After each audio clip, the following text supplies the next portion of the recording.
नमस्कार साथियों, एक बार फिर से आप सभी का आपके अपने चैनल पर अभिनंदन और स्वागत है। तो साथियों, जैसा कि आप जानते हैं, हम रीट पात्रता परीक्षा के जो पुराने पेपर है, खास करके रीट 22 में जो हुई थी पात्रता परीक्षा 2022 में, उसके पेपरों का सॉल्यूशन देख रहे हैं। और आज अपने रीट पात्रता परीक्षा 2022 के जो पेपर हैं उनकी ये आखिरी क्लास है।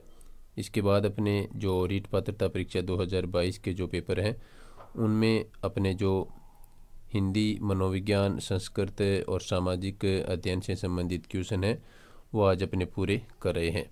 तो ये रीट पात्रता परीक्षा 2022 के पेपर्स की आज आखिरी क्लास है।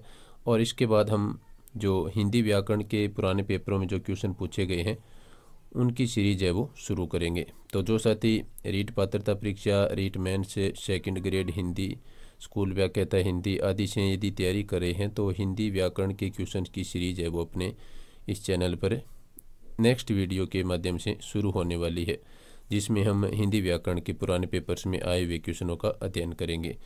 तो आइए शुरुआत करते हैं आज के इस वीडियो की और देखते हैं आज का अपना पहला क्वेश्चन। और ये पेपर है साथियों रीट पात्रता परीक्षा जो 2022 में हुई थी, ये चौथी शिफ्ट का ये सामाजिक अध्ययन का पेपर है। तो देखते हैं आज का अपना पहला क्वेश्चन। पहला क्वेश्चन साथियों आपके सामने है। वर्तमान रूप में उपलब्ध भगवान महावीर एवं उनके अनुयायियों की शिक्षाएं लगभग 1500 वर्ष पूर्व गुजरात में किस स्थान पर लिखी गई थी? तो साथियों ये लिखी गई थी आपके वल्लभी के अंदर। ऑप्शन ए आपका यहाँ पर राइट आंसर रहेगा। नेक्स्ट क्वेश्चन देखिए साथियों, अपने ज़्यादा इसमें समय है वो ज़ाया नहीं करेंगे, सीधा क्वेश्चनों पर अपने बात करेंगे। संघ में पुरुषों और स्त्रियों के रहने की अलग अलग व्यवस्था थी, यह हमें किस त्रिपिटक से पता चलता है? तो साथियों ये हमें पता चलता है विनय पिटक से। सी ऑप्शन यहाँ पर आपका राइट आंसर रहेगा। नेक्स्ट क्वेश्चन देखिए, कौन सी नदियों ने मगध के यातायात, जल वितरण एवं जमीन को उपजाऊ बनाने में महत्वपूर्ण योगदान दिया है? तो साथियों इस क्वेश्चन का आंसर होगा आपका गंगा और सोन नदियों ने। बी ऑप्शन यहाँ पर आपका राइट आंसर रहेगा। जो साथी पहली बार चैनल पर वीडियो देख रहे हैं वो पीछे के वीडियो के माध्यम से रीट पात्रता परीक्षा के जो पेपर हैं जिनका अपने सॉल्यूशन किया है उनको प्ले लिस्ट के माध्यम से सभी वीडियो को देख सकते हैं। रीट पात्रता परीक्षा के लिए प्ले लिस्ट बनी हुई है रीट 2025 के नाम से। और नेक्स्ट क्वेश्चन है साथियों, अशोक के अधिकांश अभिलेख पाए गए हैं तो कौन सी भाषा में? प्राकृत भाषा और ब्राह्मी लिपि, पाली भाषा और देवनागरी लिपि, संस्कृत भाषा और ब्राह्मी लिपि, पंजाबी भाषा और गुरुमुखी लिपि। तो साथियों अशोक के जो अधिकांश अभिलेख पाए गए हैं वो पाए गए हैं प्राकृत भाषा और ब्राह्मी लिपि में। तो ए ऑप्शन आपका यहाँ पर राइट आंसर रहेगा। साथियों अपना इसी नाम से टेलीग्राम चैनल है, उसको भी आप ज्वाइन कर लें। नेक्स्ट क्वेश्चन देखिए साथियों, वह कौन सा भूभाग था जो ब्राह्मणों को दान दिया जाता था तथा उनसे भूमि कर व अन्य प्रकार के कर राजा द्वारा नहीं वसूले जाते थे? तो साथियों उसको कहते थे अग्रहार। ये क्वेश्चन है वो रीट पात्रता परीक्षा के 3 शिफ्टों में पूछा गया है, सेम क्वेश्चन। तो देख सकते हैं कि क्वेश्चन है वो रिपीट होते हैं। तो आप इन पेपर्स को अच्छी तरह से देखें, इन वीडियो को एक बार 2 बार अच्छी तरह से देखें। यहाँ से आपको रिपीटेड क्वेश्चन है वो रीट पात्रता परीक्षा 2025 में देखने को मिल सकते हैं। तो जो ब्राह्मणों को जो भूमि दान की जाती थी उसको क्या कहा जाता था? अग्रहार कहा जाता है। नेक्स्ट क्वेश्चन देखिए साथियों, प्रयाग प्रशस्ति की रचना समुद्रगुप्त के राजकवि हरिसेन ने किस भाषा में की थी? तो साथियों इसकी भाषा थी संस्कृत। डी ऑप्शन यहाँ पर आपका राइट आंसर रहेगा। नेक्स्ट है, शुंग वंश की स्थापना किस मौर्य सेनानायक द्वारा की गई थी? तो साथियों ये की गई थी पुष्यमित्र शुंग के द्वारा। ए ऑप्शन यहाँ पर आपका राइट आंसर है। नेक्स्ट क्वेश्चन है अपना, कनिष्क का राजकवि चुने जिसने बुद्ध की जीवनी बुद्ध चरित की रचना की थी। यानी ये बुद्ध की जीवनी थी जिसका नाम था बुद्ध चरित। तो इसकी रचना है वो किस कवि ने की थी? तो जो कि कनिष्क के राजकवि थे तो उनका नाम था साथियों असव घोष, बी ऑप्शन यहाँ पर आपका राइट आंसर है। असव घोष ने बुद्ध चरित्र की रचना की थी, जो कि बुद्ध की जीवनी थी। नेक्स्ट है, मुगल प्रांतों में एक प्रशासनिक प्रमंडल कौन सा था? तो साथियों ये प्रमंडल था आपका परगना। ऑप्शन डी यहाँ पर आपका राइट आंसर रहेगा।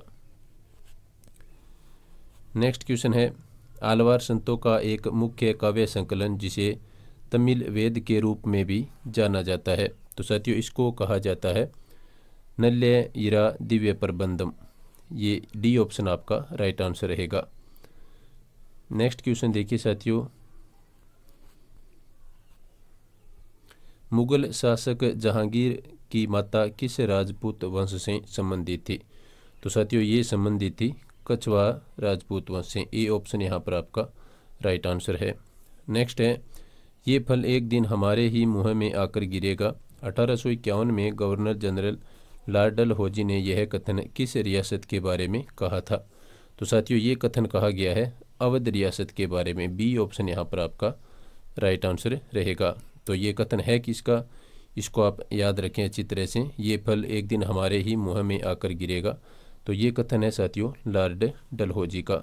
हो सकता है इस बार इसको आंसर और क्वेश्चन के रूप में चेंज करके भी आपसे पूछा जा सकता है, तो इसको याद रखें। ये कथन है वो लॉर्ड डलहौजी का है 1851 में जो गवर्नर जनरल थे। और किस रियासत के बारे में कहा था? तो अवध रियासत के बारे में इन्होंने कहा था। नेक्स्ट क्वेश्चन देखिए साथियों, प्रत्यक्ष कार्यवाही दिवस कौन सा दिन निर्धारित किया गया था? यानी प्रत्यक्ष कार्यवाही दिवस हेतु कौन सा दिन निर्धारित किया गया था? तो साथियों ये किया गया था 16 अगस्त 1946 को। कौन सा दिवस है? प्रत्यक्ष कार्यवाही दिवस इस दिन निर्धारित है वो किया गया था। नेक्स्ट क्वेश्चन है, किस संविधान संशोधन के द्वारा भारत में वयस्क मताधिकार की आयु 21 वर्ष से घटा करके 18 वर्ष की गई है? तो साथियों ये काफ़ी महत्वपूर्ण क्वेश्चन है और इस क्वेश्चन का आंसर होगा 61वें संविधान संशोधन के द्वारा है वो जो वयस्क मताधिकार की आयु है वो 21 वर्ष से घटा करके 18 वर्ष है वो कर दी गई है। तो इसमें बी ऑप्शन आपका राइट आंसर रहेगा, 61वां संविधान संशोधन। नेक्स्ट क्वेश्चन देखिए साथियों, 105 नंबर क्वेश्चन, भारत के संविधान की प्रस्तावना में कौन सी विशेषता नहीं है वो आपको बताना है। यानी 3 विशेषताएं यहाँ पर दी गई है और एक इसमें से नहीं है, तो वो आपको यहाँ पर बताना है। तो पंथ निरपेक्षता ये तो अपनी विशेषता है, राजनीतिक न्याय ये भी इसमें विशेषता है, और प्रतिष्ठा की समानता ये भी विशेषता है। तो संघीय शासन है वो इसमें अपने भारतीय संविधान की प्रस्तावना में विशेषता नहीं है। तो बी ऑप्शन यहाँ पर आपका राइट आंसर रहेगा। नेक्स्ट है, भारत की संविधान निर्मात्री सभा के उपाध्यक्ष कौन थे? तो साथियों ये थे H.C. मुखर्जी। डी ऑप्शन यहाँ पर आपका राइट आंसर होगा। भारत की संविधान निर्मात्री सभा के उपाध्यक्ष कौन थे? H.C. मुखर्जी। नेक्स्ट क्वेश्चन देखिए साथियों, संपत्ति का अधिकार वर्तमान में भारत के संविधान के किस अनुच्छेद में वर्णित है? तो साथियों जो संपत्ति का अधिकार है वो संविधान के जो अनुच्छेद 300 क है उसमें ये वर्णित है। नेक्स्ट है, 6 से 14 वर्ष उम्र के बालकों को शिक्षा के अवसर उपलब्ध कराने हेतु कौन सा संविधान संशोधन किया गया था? तो साथियों ये किया गया था आपका 86वां संविधान संशोधन है। इसके द्वारा है वो 6 से 14 वर्ष के बालकों को शिक्षा के अवसर उपलब्ध करवाने की बात है वो इसमें कही गई है। तो सी ऑप्शन यहाँ पर आपका राइट आंसर होगा। नेक्स्ट क्वेश्चन देखिए साथियों, भारत के उपराष्ट्रपति के निर्वाचक मंडल में कौन शामिल है? तो साथियों यहाँ पर जो शामिल है वो आपको बताना है। संसद के मनोनीत सदस्य, राज्य विधानसभाओं के निर्वाचित सदस्य ए और बी दोनों, और राज्य विधानसभाओं के मनोनीत सदस्य। तो साथियों यहाँ पर जो आपका आंसर होगा वो होगा ऑप्शन ए, संसद के मनोनीत जो सदस्य हैं वो उपराष्ट्रपति के निर्वाचन मंडल में भाग लेते हैं। तो ए ऑप्शन यहाँ पर आपका राइट आंसर रहेगा, संसद के मनोनीत सदस्य। नेक्स्ट है, भारत के उच्चतम न्यायालय से परामर्श करने की राष्ट्रपति की शक्ति भारत के संविधान के किस अनुच्छेद में वर्णित है? तो साथियों ये शक्ति वर्णित है संविधान के 143वें अनुच्छेद में। ए ऑप्शन यहाँ पर आपका राइट आंसर होगा। नेक्स्ट क्वेश्चन पर अपने चलते हैं साथियों। भारत के संविधान के किस भाग में शहरी स्थानीय शासन वर्णित है? तो साथियों ये वर्णित है आपका 9 में। बी ऑप्शन यहाँ पर आपका राइट आंसर रहेगा। राष्ट्रीय बाल अधिकार संरक्षण आयोग में न्यूनतम कितनी महिला सदस्य होना अनिवार्य है? तो साथियों इसमें कम से कम 2 महिलाएं होना अनिवार्य है, तो ए ऑप्शन यहाँ पर आपका राइट आंसर रहेगा। नेक्स्ट क्वेश्चन देखिए साथियों, आप देख सकते हैं कि संविधान से संबंधित कितने यहाँ पर क्वेश्चन है वो पूछे गए हैं इस शिफ्ट में। तो इसके जो अनुच्छेद है वो काफ़ी महत्वपूर्ण है और जो आए हुए पेपर्स हैं उनके जो अनुच्छेद है वो खास करके आप याद रखें। नेक्स्ट देखिए साथियों, भारत के संविधान के अनुच्छेद 74 के तहत राष्ट्रपति किसकी सलाह से कार्य करता है? तो साथियों इस क्वेश्चन का आंसर होगा मंत्री परिषद की सलाह से। ए ऑप्शन यहाँ पर आपका राइट आंसर रहेगा। नेक्स्ट क्वेश्चन देखिए साथियों, 114 नंबर क्वेश्चन, निम्नलिखित में से कौन सा आंतरिक ग्रहों का एक समूह है? यानी आंतरिक ग्रह जो जिस समूह में है वो आपको बताना है। तो साथियों यहाँ पर जो दिए गए हैं उनमें से देखिए बुध, शुक्र, पृथ्वी और बृहस्पति, शुक्र, पृथ्वी, बुध, मंगल, पृथ्वी, मंगल, शुक्र और बृहस्पति, पृथ्वी, मंगल, बृहस्पति और शनि। तो साथियों यहाँ पर जो आपका आंसर होगा वो होगा बी ऑप्शन, शुक्र, पृथ्वी, बुध और मंगल, ये क्या है? आंतरिक ग्रह हैं। चलते हैं नेक्स्ट क्वेश्चन पर। 115 नंबर क्वेश्चन, निम्नलिखित में से क्रमशः अक्षांश व देशांतर के संबंध में सही अभिव्यक्त है? तो कौन सा है वो सही अभिव्यक्त है साथियों? तो इसमें देखिए 87 डिग्री उत्तर से 197 डिग्री पूर्व, 56 डिग्री उत्तर से 91 डिग्री दक्षिण और 101 डिग्री पूर्व से 192 डिग्री पश्चिम और 23 डिग्री उत्तर से 66 डिग्री पूर्व। तो साथियों यहाँ पर जो सही अभिव्यक्त है साथियों वो है आपका ऑप्शन डी, 23 डिग्री उत्तर से 66 डिग्री पूर्व। नेक्स्ट क्वेश्चन है विश्व संबंधित है, तो विश्व किस तारीख से संबंधित है? तो साथियों ये अपने है 21 मार्च से, यानी 21 मार्च को दिन और रात्रि बराबर होते हैं, तो उसी से संबंधित ये विश्व नाम इसको दिया गया है, विश्व। तो ये 21 मार्च से संबंधित है, तो ये ऑप्शन यहाँ पर आपका राइट आंसर रहेगा। नेक्स्ट क्वेश्चन देखिए साथियों, कौन सी पर्वतमाला प्रायद्वीपीय पठार के उत्तर पश्चिम दिशा में स्थित है? तो साथियों ये पर्वतमाला है आपकी अरावली पर्वतमाला। सी ऑप्शन यहाँ पर राइट आंसर रहेगा। नेक्स्ट क्वेश्चन देखिए साथियों, निम्न में से कौन सा अंतर्जनित बलों से संबंधित है? तो अंतर्जनित बल से संबंधित यहाँ पर जो उदाहरण दिए गए हैं वो कौन से हैं? तो साथियों देखिए इसमें ज्वालामुखी, भूस्खलन और भूकंप, ये बी ऑप्शन यहाँ पर आपका राइट आंसर रहेगा। नेक्स्ट क्वेश्चन देखिए साथियों, 119 नंबर क्वेश्चन, 1947 में भारतीय पुरातत्व सर्वेक्षण के तत्कालीन डायरेक्टर जनरल थे। तो कौन थे 1947 में भारतीय पुरातत्व सर्वेक्षण के डायरेक्टर जनरल? तो साथियों ये थे आपके IEM व्हीलर। सी ऑप्शन यहाँ पर आपका राइट आंसर रहेगा। नेक्स्ट क्वेश्चन देखिए 120 नंबर क्वेश्चन, किस सातवाहन शासक ने स्वयं को अनूठा ब्राह्मण एवं क्षत्रियों के दर्प का हनन करने वाला बताया? तो साथियों स्वयं को जो अनूठा ब्राह्मण और क्षत्रियों के दर्प का हनन करने वाला जो बताया था, तो वो बताया था, इसमें जो ऑप्शन दिए गए हैं, सातकर्णी प्रथम, शिव सकंद सातकर्णी, सिमुक, गौतमी पुत्र श्री सातकर्णी। तो साथियों इस क्वेश्चन में जो है प्रॉपर आंसर नहीं था, क्योंकि इसमें लगभग एक जैसे 3 नाम है वो दे रखे हैं, तो इसी के चलते इस क्वेश्चन में सभी विद्यार्थियों को बोनस अंक के रूप में नंबर है वो दिए गए थे। तो चलते हैं नेक्स्ट क्वेश्चन पर। 121 नंबर क्वेश्चन देखिए साथियों, अगस्त माह में भारत में उपोष्ण कटिबंधीय पूर्वी जेट स्ट्रीम धारा किस अक्षांश पर प्रवाहित होती है? तो साथियों ये अगस्त माह में होती है प्रवाहित, तो वो है आपका 15 डिग्री उत्तर। बी ऑप्शन यहाँ पर आपका राइट आंसर रहेगा। नेक्स्ट क्वेश्चन देखिए साथियों, 122 नंबर क्वेश्चन, राजस्थान के भौतिक प्रदेशों का उत्तर से दक्षिण दिशा में अवस्थिति का सही क्रम कौन सा है? यानी उत्तर से लेकर के दक्षिण दिशा में जो अवस्थिति है उसका सही क्रम यहाँ पर कौन सा है वो आपको बताना है। तो साथियों इसमें देखिए विंध्यन श्रेणी, लूनी बेसिन, शेखावाटी प्रदेश, माही का मैदान, लूनी बेसिन, फिर विंध्यन श्रेणी है, फिर शेखावाटी प्रदेश है, फिर माही का मैदान है। और शेखावाटी प्रदेश, विंध्यन श्रेणी, लूनी बेसिन, माही का मैदान, घग्गर का मैदान, बुराट का पठार, शेखावाटी प्रदेश और लूनी प्रदेश। तो साथियों मैं आपको बता दूं कि इस क्वेश्चन में भी है वो प्रॉपर आंसर नहीं होने के चलते सभी विद्यार्थियों को बोनस अंक है वो दिया गया था। नेक्स्ट क्वेश्चन देखिए, निम्नलिखित में से अरब सागरीय प्रवाह तंत्र का उदाहरण है। तो अरब सागरीय प्रवाह तंत्र का उदाहरण कौन कौन सी नदियां हैं? तो साथियों यहाँ पर देखिए जोजड़ी, बांडी और जवाई, जो डी ऑप्शन है वो आपका राइट आंसर रहेगा।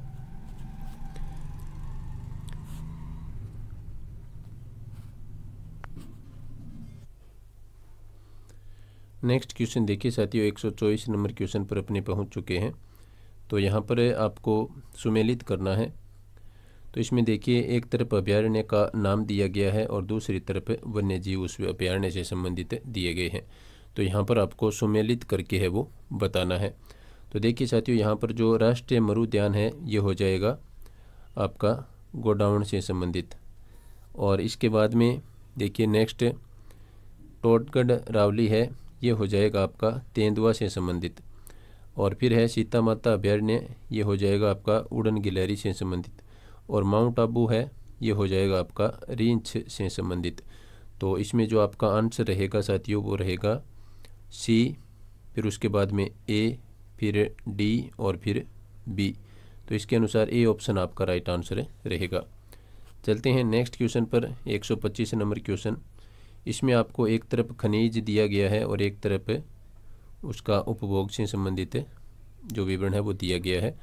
तो इसमें आपको बताना है कि कौन सा किससे संबंधित है। तो साथियों इसमें देखिए सीसा और जस्ता है वो बैटरी अमल से संबंधित है। और तांबा है वो है आपका विद्युत तार से संबंधित है। जिप्सम है आपका उर्वरक से संबंधित है। और वोलेस्टोनाइट है साथियों वो है आपका सिरेमिक से संबंधित। तो इसके अनुसार जो आपका आंसर रहेगा वो रहेगा डी ऑप्शन राइट आंसर रहेगा। नेक्स्ट क्वेश्चन देखिए साथियों, 126 नंबर क्वेश्चन। उत्तर पश्चिम रेलवे मंडल का मुख्यालय स्थित है। तो साथियों ये मुख्यालय कहाँ पर स्थित है? तो ये स्थित है साथियों जयपुर जिले में। ए ऑप्शन यहाँ पर आपका राइट आंसर होगा। नेक्स्ट क्वेश्चन देखिए साथियों, राणा सांगा की मृत्यु कब हुई थी? तो साथियों राणा सांगा की जो मृत्यु है वो हुई थी 30 जनवरी 1528 को। और 1528 का एक ऑप्शन इसमें दिया है, 30 जनवरी 1528। ए ऑप्शन यहाँ पर आपका राइट आंसर हो जाएगा। नेक्स्ट है अपना क्वेश्चन, बिश्नोई संप्रदाय के प्रवर्तक कौन थे? तो साथियों ये काफ़ी आसान क्वेश्चन है और बिश्नोई संप्रदाय के जो प्रवर्तक थे वो थे जाम्बोजी। सी ऑप्शन यहाँ पर आपका राइट आंसर रहेगा। नेक्स्ट क्वेश्चन देखिए 129 नंबर क्वेश्चन,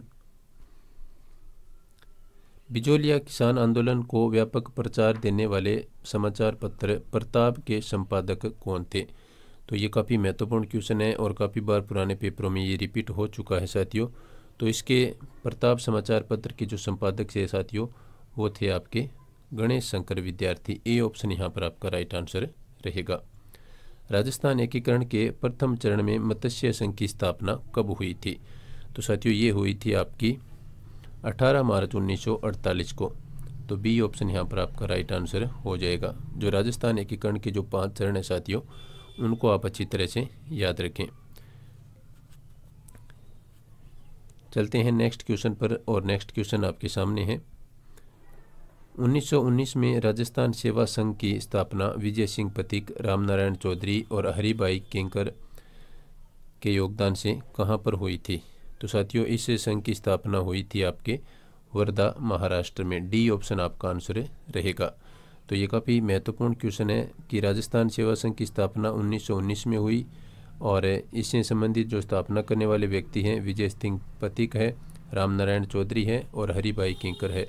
तो इन तीनों को आप अच्छी तरह से याद रखें और इसकी स्थापना वर्धा महाराष्ट्र में की गई थी। नेक्स्ट क्वेश्चन है, पिछोला झील का निर्माण किस शासक के काल में हुआ था?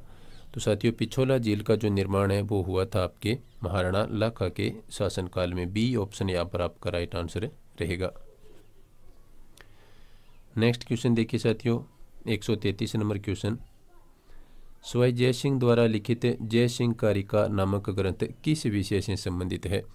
तो साथियों जय सिंह कारिका का जो विषय है वो है आपका ज्योतिष। ए ऑप्शन यहाँ पर आपका राइट आंसर हो जाएगा। पिछवाई चित्रांकन किस चित्रकला शैली से संबंधित है? ये क्वेश्चन काफ़ी बार पुराने पेपरों में पूछा जा चुका है। तो साथियों पिछवाई चित्रांकन है वो नाथ द्वारा चित्रकला शैली से संबंधित है। काफ़ी महत्वपूर्ण क्वेश्चन है और काफ़ी आसान क्वेश्चन है, बहुत बार ये क्वेश्चन रिपीट हो चुका है। नेक्स्ट देखिए, रागड़ी और निमाड़ी किस राजस्थानी बोली की उपबोलियाँ हैं?